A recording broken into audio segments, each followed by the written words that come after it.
Welcome to the Business of Apparel podcast. This is the place to learn how to start and scale your own apparel brand and fill it with loyal customers for years to come. I'm your host, Rachel Erickson, owner and CEO of Unmarked Street, and I can't wait to share this episode with you. Welcome back to the Business of Apparel podcast. Today is a very exciting day. You guys have been reaching out to me a lot, asking me to connect with Heidi. And so today I'm so excited to finally have Heidi Weinberg here on the podcast with me. You might know her as So Heidi from her wildly very popular podcast herself, Fashion Designers Get Paid. So thank you so much for being here with me today, Heidi. Thank you, Rachel. What an intro. And I'm so flattered that your listeners have been asking about me. Yeah, I think we might travel a little bit in the same circle. Now that I'm in Colorado, everybody's like, Have you connected with Heidi? You need to have her on your podcast. Well, thank you. I'm super excited to be here and nerd out on freelancing, my favorite topic of all time. Yeah, absolutely. So Heidi and I have been connecting a little bit online, mostly on LinkedIn. We started a conversation recently. I think we both kind of gravitated to our post recently that said, if you want to start a fashion apparel business, you can do it with just $3,000 to $5,000. And I think both of us were kind of like, I'm not so sure about that. And so we started pinging back and forth. And one thing that comes up a lot when you talk about what you really need to probably raise in the way of starting a fashion business is how to fundraise. And so that's really why I wanted to have Heidi. She's an expert in fashion freelancing, and she has an amazing community of freelancers and consultants who she helps on a regular basis. And I wanted to have her on today to talk a little bit about how you could get started with freelancing so that you can fund your startup. Yeah. So tell us a little bit about your program, Heidi. Yeah. I mean, I have a program called FAST, stands for Freelance Accelerator from Surviving to Thriving. And freelancing is really the absolute core of my business. It wasn't always that way. It started out looking very different years ago. I've been doing stuff in the online space my YouTube started back in 2009. So wow. Was it 2009, 2010, 9, 10, something, a long time ago. Yeah. A long time ago. And it started out with tutorials for Adobe Illustrator for fashion. Long story short, my career in the industry actually wound up being freelancing. I did all the things. I had my own brand for a hot minute. I realized it was not for me. Like you mentioned, the amount of capital that you need up front, and then also the amount of money that you keep having to continue to put into it is not for the faint of heart. And it was not a good match for me. And then I got my air quote dream fashion job working in-house, and that turned out to not be so much of a dream. And then back in about 2009, 2010, I went rogue and started freelancing, and I had no idea what I was doing. And this was obviously like way back, before COVID and before remote work was even kind of a thing that was talked about in fashion.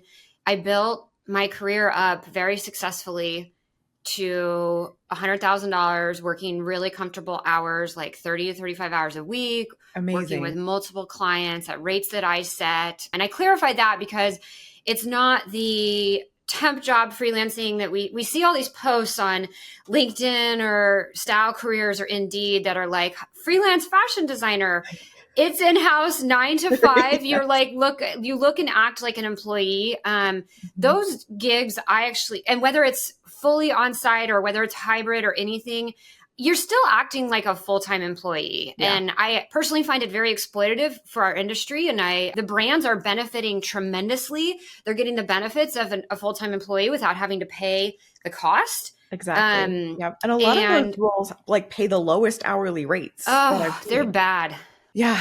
I think first thing is to kind of set the stage of like what kind of freelancing I talk about within my business, within my program, within everything.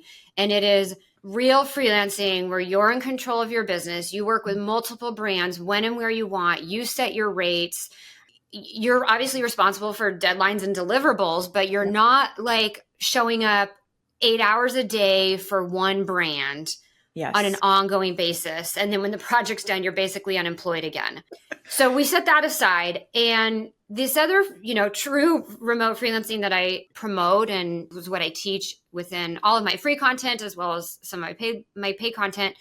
It's a great way to get some freedom and flexibility within your fashion career. We have many students who work part-time and do it, and they get they get to stay at home with their kids and work, 10 to 20 hours a week. Or we have multiple people who have built out successful businesses and then of using that money to help fund their fashion brand, if that's a venture that they want to go into.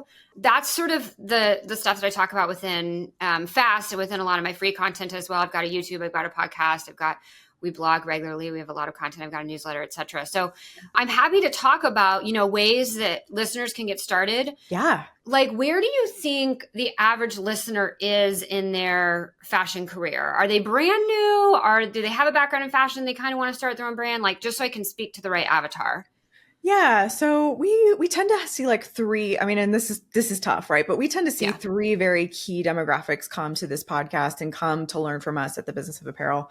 Number one is students who are thinking about going out and figuring out what their first move in their career is going to be. And so we're trying to really talk about the wide range of opportunity that's available. And I think freelancing is a really, really cool subject to teach students. And then we have like beginner industry pros. So just like you and me, like they felt like getting that dream job inside someone else's business was going to be the way to go. And they're either finding out that maybe like you and I found out that wasn't the way to go long term, or they're trying to figure out like how to have that dream career, right? Like how do you climb the corporate ladder?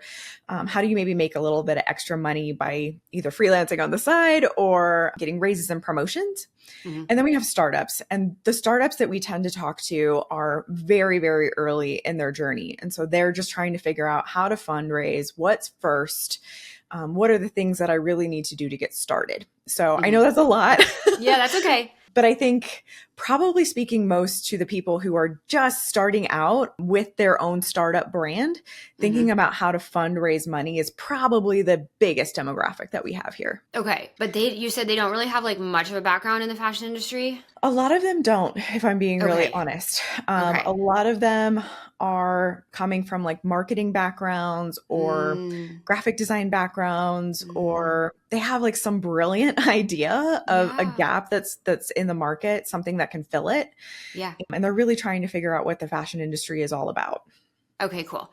Well, why don't we do this? Let me talk. So it's obviously going to be hard. You can start freelancing in fashion without traditional experience, but if you don't even have like those base skills to offer something within the fashion industry, that's obviously going to be really challenging. But they could take this. So I think what would be best is I can speak to the other two avatars, which are the students and the people that have some base experience in the industry, but maybe they're not, that dream job didn't turn out so dreamy. Yeah. And then the other folks who are starting their own brand, but don't have experience in the fashion industry, they could still take this freelancing experience and apply it maybe to their marketing career and maybe start freelancing and marketing while they're building their own brand. So I'm going to I'll speak specifically to the fashion component of it just because that's what my business is built off of. But for other people listening, you can apply this in other industries. I love that. Yeah. So the first thing, I'll just kind of go through some of the key steps that I teach. And obviously we'll touch on them each high level. First thing is really focusing on being niche. And I'm a big proponent of this. I believe you are too. I mean, your business is niche. You guys do activewear. So it's like, you're like, we're not doing denim. We're not doing lingerie. We're not doing handbags. So the first thing is really being niche with what you want to offer. And people get really resistant when I say this, especially people who have a lot of experience. And they're like, but I've done this and I've done that and I've done this and I've done that.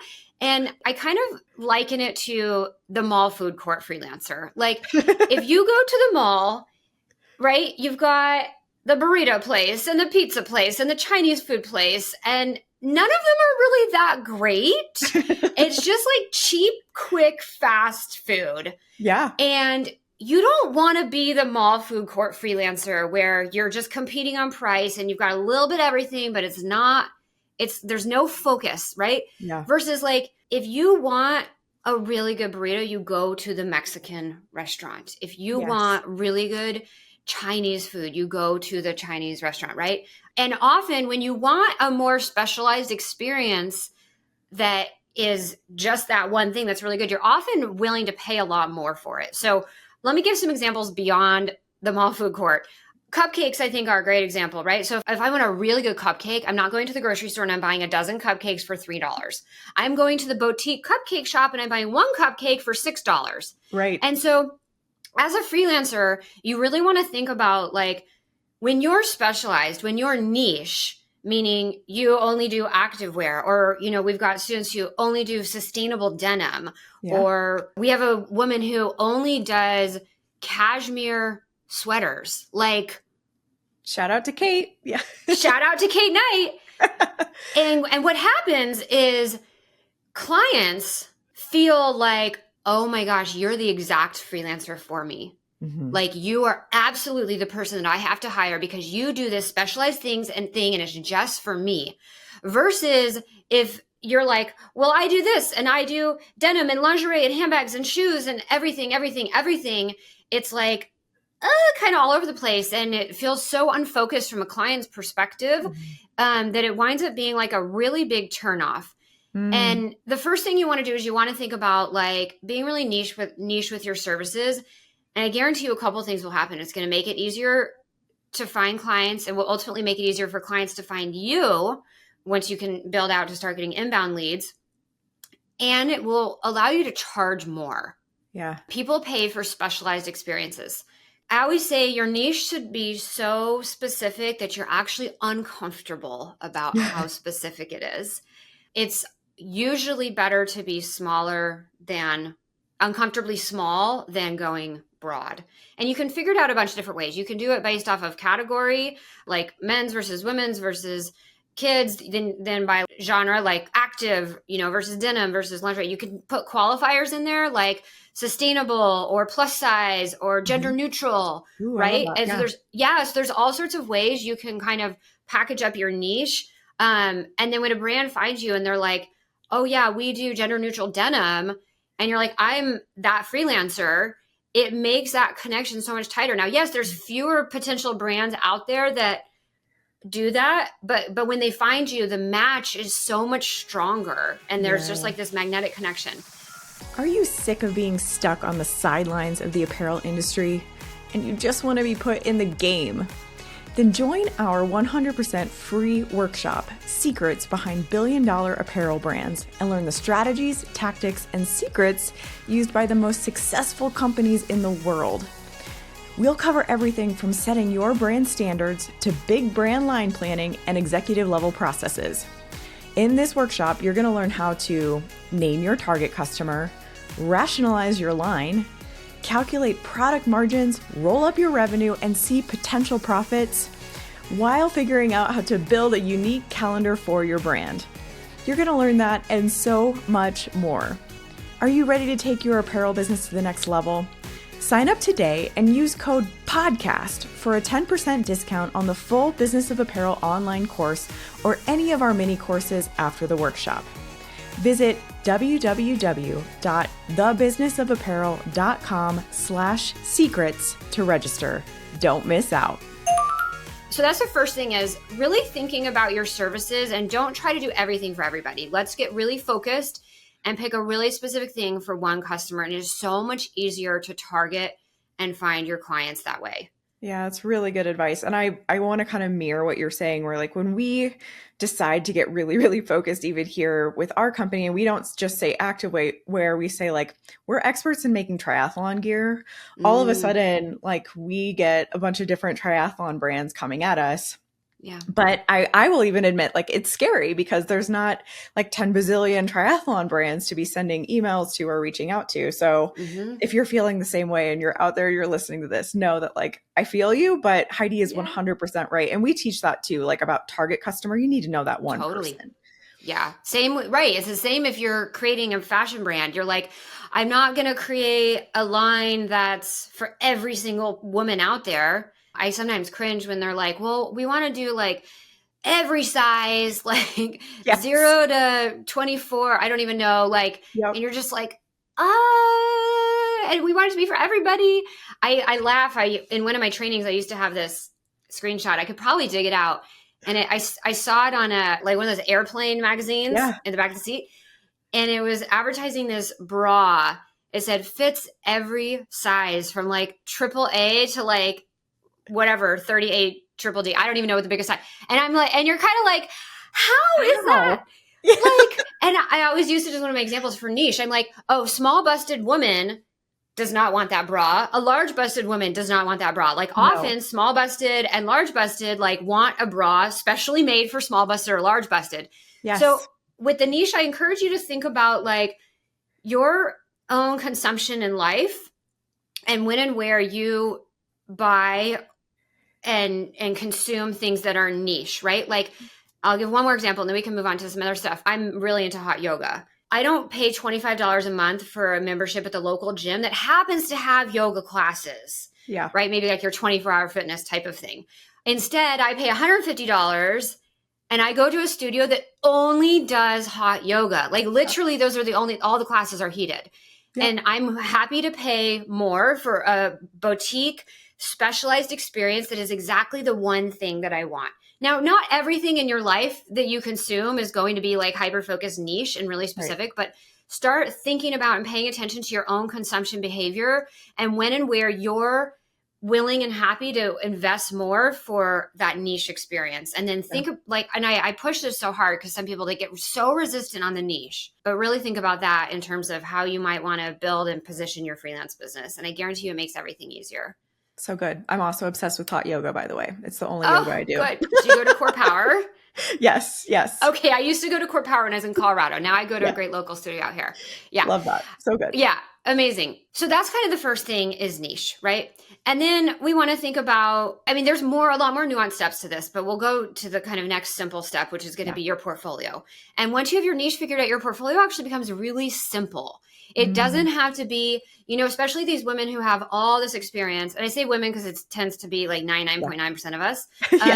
We've got a few guys out there, but it's mostly females. Or even the recent fashion grad, like you mentioned, is sometimes the avatar. And they've come out of school and they've like taken a class on merchandising and they took a class on textile design and I've seen portfolios from both of these avatars and they're oddly similar in that they're all over the place and they have so much stuff from so many different categories. And from a client's perspective, it's extremely overwhelming. Yeah. I just did this YouTube experiment, which you were lovingly part of, where I pretended to hire a freelancer and I went through the whole vetting process. And it was so interesting for me to like have people pitch me and have people send their portfolios. And it was for an activewear brand. And I can't tell you how many portfolios I looked at that it was like people would send me to their Behance and you just land on that landing page and there's projects all over the place. And it's like, there might be activewear in there, but it's just, I'm so overwhelmed with everything I'm looking at. So once you have your niche figured out, your portfolio actually becomes really simple. And it's going to be cashmere sweaters or sustainable denim. And like, you really only need 2 to 3 projects in that specific niche. The thing with your portfolio is you need it to be instantly a visual connection for the client that you are the right person to hire. And I say visual, meaning that could be for design. That could be maybe if you're pitching like tech packs or product development or pattern making, you need to have a visual representation that makes that client go, oh yes, you're the person to hire, right? So if you're pitching design, the designs in your portfolio visually need to like make sense for the brand that you're ultimately going to be pitching to. Like if they look at it, are they going to instantly think, okay, I get it. And I could see how this person would have the ability to design for us, right? If you're pitching tech packs, which you can freelance doing exclusively tech packs. We have students out there that do it. Some people love doing tech packs all day. Great. Good for you. And you visually need to show tech packs that look professional, that like at a glance, a brand can look at it and be like, oh yes, you understand how to do detailed technical sketches. You understand how to put together a BOM. You understand, the basis of graded specs. You understand what this whole pack, how to spec the colorways or the prints, the repeating patterns, right? Yep. And so it's really, you need to think like, is this visually going to make sense at a glance, instantly? Yeah. It's not, it's in there, but it's on page 74 or even 15, but it's in there in my Coraflot or my Behance, but it's like amongst all this other stuff. Yeah. People have such a short attention span these days, and you have to instantly show them that you're the right person, like instantly, like within seconds. It's really, really good advice. Yeah. Yeah, thanks. And so then once you've done your niche homework, it makes the portfolio so much simpler.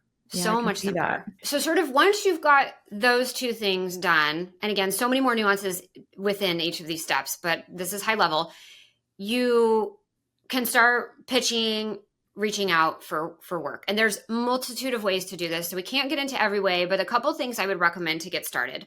One, I'm hot and cold on this, but I am a proponent of Upwork. Okay. It's super hit or miss, but we have many students who have built very successful businesses on that platform and then ultimately taken them off that platform. So a couple of things can happen on Upwork. I think that if you're getting started and you're earlier in your career, Upwork can be a great place to sort of get your feet wet with some of those first projects and those first clients. They might not always turn into, ongoing projects and ongoing clients because they're sometimes like here today, gone tomorrow. Mm-hmm. But it's a good way. What we've learned from our students is for some of them, first of all, it's a good confidence boost to like just get that first project that feels like, even if it's like one tech pack for a couple $100 or something, yep, it's a good confidence boost to get that and to feel like, okay, I was able to like navigate the client and like get the work done. And now I've done this. And then now I can like maybe move on to bigger things. We have also had some students who have been able to find and then build out like really great long-term relationships with clients off of Upwork, like pull them off the platform. Upwork is not listening.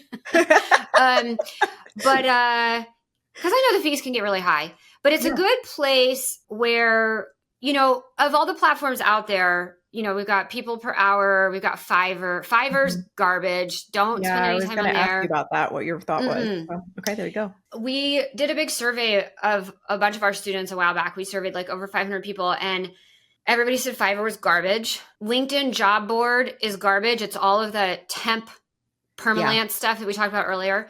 And same with like Indeed and any of those big job boards, right? Style Careers. And so as far as a place where you can go and there are like true freelance jobs being advertised on a regular basis, like a job board style, but that's actual freelance, Upwork kind of does take the cake. Now, again, there's still garbage on there. There's still junky PETA clients. You're familiar with PETA? Pain in the ass, PITA. Pain in the ass, PITA. But it can be a good way to get started. And another way we've seen our students utilize Upwork, which is so cool. I literally did 3 podcast interviews a few weeks ago, and all 3 in a row were with students who had had success using this one strategy. And I was like, oh, this is actually news to me. Wow. So they set up their profile on Upwork, literally set it up. Now it's very niche.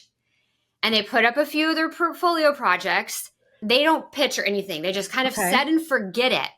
And then brands are like finding them because they're so niche. Interesting. Because sometimes brands will go on to Upwork and search to try to find someone. And I, as someone who was hired off of Upwork, I can say this is very true. Instead of just posting a job and just seeing like what comes in. And all 3 of them, brands had found them on Upwork, and then it turned into a paying project. I think one of them was like $5,000. Wow. One of them was, substantial projects. Yeah. They weren't all, one I think was maybe $1,500. I can't remember the exact dollar amounts, but like good chunks. Yeah. And they literally just set it up and forgot about it. Wow. But because it was so niche and it was so specific, they wound up coming up in the search results. Now they're not coming up all the time, but when that one really specific brand comes along that wants that really specific freelancer, that can be a great sort of connection point. Interesting. So that's pretty cool. And so now I'm now starting to recommend to our students and to people listening, et cetera, to set up those profiles, get it dialed in with a niche. And then if you don't want to pitch on Upwork, don't. But I think it's at least worth a few hours to just set it and forget it. Once you've got your portfolio dialed in, you kind of have your niche dialed in, like you should be able to go in there and just build it out and then walk away. So that's pretty cool. Yeah. Beyond that, I do recommend getting really proactive and cold pitching. And people sometimes think this is so crazy, but like finding those dream brands that you really want to work with and reaching out and pitching. Now there are so many like nuances to sending a great pitch. And I hold live workshops on pitching and teach I was just people going how to to say, pitch. if people want to learn more about that, they should come to your Yeah, workshop they because should it's come to my awesome. workshops. Yeah. Yeah, thank you. There's a lot of etiquette and how you want to reach out and do it appropriately, because you're reaching out cold to somebody, but there's a tremendous amount of opportunity in that capacity. We had one of our students, her story is so cool.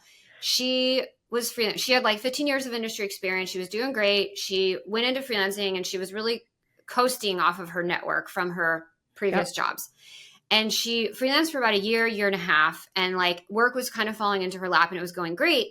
And she was earning, she's in the UK. She was earning about 3,000 to 4,000 pounds a month, which is, I don't know, maybe like 5,000 or 6,000 US. And all the work was just coming to her and it was great. And then all of a sudden, literally, she was like, I don't have any projects lined up. And she literally hit zero. It stops. And it was like, like your network will not feed you forever. Nope. Unless you're doing strategic things to continue to have work come to you. You cannot just sit there in your bubble and do the work. It's true. She wound up going through our FAST program and cold pitching.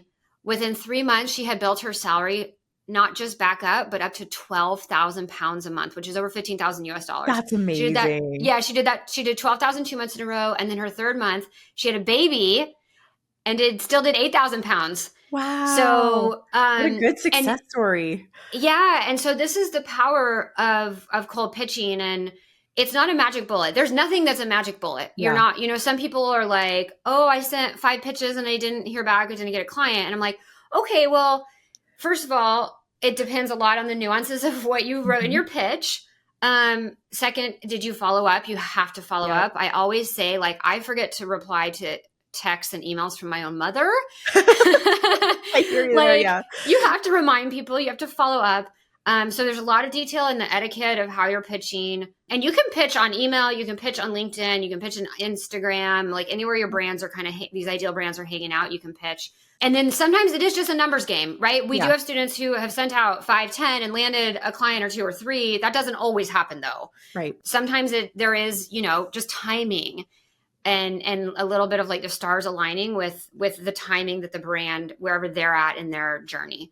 Yeah. And so that's how you can kind of get started, getting some of your first clients, either Upwork and or pitching on any of the various platforms. I am a big proponent for LinkedIn, not the LinkedIn job board, but you can actually find opportunities in the LinkedIn feed. So a couple of things happen on LinkedIn that I think are really interesting to talk about. First is kind of like I mentioned for Upwork, where brands will go to Upwork and search to hire. They'll also do that on LinkedIn. Mm-hmm. So when you are niche and when you have your profile dialed in, again, which could kind of mirror whatever you set up on Upwork, thinking about the keywords that people might be searching in your headline and in your about section. And again, your portfolio, whatever you upload there, again, should be a visual match for those brands that you ultimately want to work with.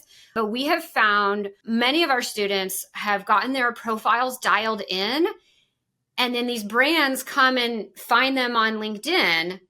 Like we had one girl who, she's a lingerie lace designer. Like she designs the lace. Yeah, it's really specific. And her LinkedIn bio was kind of broad and generic. And I encouraged her. I was like, I think you should really like make this hyper focused. And it was within like she just changed a few of the keywords and stuff. And then within like a few weeks, she had like 2 or 3 brands reach out to her and say, like, we found you on LinkedIn. So LinkedIn can act like a search engine. Yes. And that sometimes brands aren't hanging out there, like consuming the content like you and I might be doing, and sort of networking and engaging, but they do come there to look for people to hire. So you kind of want to think about like, how can you have that dialed in?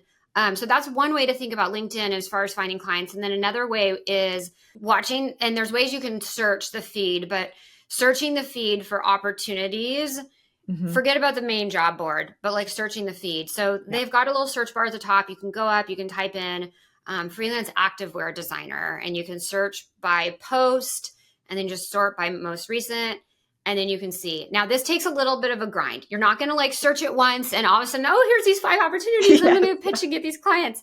And this is not a strategy that I came up with. I've learned this from other LinkedIn folks who have not even in the fashion industry space, but that is a strategy that you can use to, it's a little bit like you kind of have to be on it. So what a lot of the people out there recommend and what I recommend as well is once a day, Sometimes even twice a day. Because here's the thing with LinkedIn, it's all about the timing. Like as soon as one of those posts goes up, you see everybody commenting, interested, interested, interested. So first of all, don't comment interested. Like actually send a good pitch. Yes. Agreed on follow that. the directions of what they're asking you to do and send a good pitch. But it is all about the timing. And sometimes those opportunities are gone within, 12 to 24 hours. So, but you can literally spend 3 to 5 minutes twice a day in the morning and the end of the day, like just searching. And it can take a little bit of a grind and a commitment, but you can find some great opportunities that way. And then there's other ways beyond that. I could talk for literally a cajillion years. Well, tell us about that though. So if someone wants to come work with you a little bit more, come to your workshop, tell us how they can come find you and work with you so that you can talk to them about all this stuff a lot more. Yeah, of course. So depending on when this will air and when people are listening, we have workshops about 4 times a year. So once every quarter. So our next one's coming up in April. Right now, what is it? February. I just look at my calendar. I know where we are. Yeah, the best way to do that is by getting on the email list, and it's successfulfashiondesigner.com. And I've got a ton of freebies you can download. And once you download something, you'll be on the email list. You'll hear about all my stuff. I'm also super active on LinkedIn, so you can follow me there. But I will say, since everyone out there is listening, you already like podcasts. I would say maybe the first step is to just jump over and listen to my podcast. You mentioned it earlier. Fashion Designers Get Paid. It's on all the platforms, of course. And we have tons of awesome stories from successful freelancers who sort of share. We talk like a lot of the nuances I talked about today. I've got women chatting about, their specific success. Oh, using this Upwork strategy or something. So yeah, some really fun stories there. So I think that would probably be the easiest lift for people since you're already in the podcast app right now. Go listen to hers next. Yeah, that's awesome. Yeah. Yeah, I mean, Heidi is such an expert in this space and she has such a wealth of knowledge. She's been doing this for a long time. So definitely go follow her, get on her email list. I am on it. I love all the advice that you give all the time. Thank you so much for being here with us today. Just barely scratching the surface, but you can go learn so much more from Heidi. She's got a ton of free content and so much good advice to give. So thank you for being here with me today. Awesome. Thank you, Rachel. It was great chatting with you. Yeah. Thank you so much for listening to the Business of Apparel podcast. I would so appreciate hearing your thoughts on the show. And if you know someone who could benefit from it, please share it with them. My biggest desire is to help other apparel professionals understand the nuances of our industry so we can all work toward making better product for a better world. If you would like to connect further, I'd love to invite you to send me a message through my website, thebusinessofapparel.com, where I do weekly trainings through my YouTube video channel, a weekly newsletter, blog articles, and so many more resources to help you start and scale a profitable apparel brand. This podcast is produced by Box 7 Media, who I cannot speak highly enough of. If you're looking to start your own podcast, you can reach out to Jeremy at Box 7 Media on LinkedIn anytime.